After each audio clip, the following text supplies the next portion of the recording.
સાથે ચંદ્રકાંતભાઈ બેગડિયા મોટી સંખ્યામાં તમારી સાથે જોડાઈ રહ્યા છે, તો એમને મંચ ઉપર આવવા હું વિનંતી કરું છું.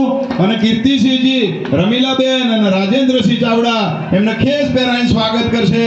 ચંદ્રકાંતભાઈ તમે ઉપર આવો, તમારું ભારતીય જનતા પાર્ટીમાં ખૂબ ખૂબ સ્વાગત છે ભાઈ. આવો ચંદ્રકાંતભાઈ, અને આપણે બધા તાળીઓથી વધાવશો.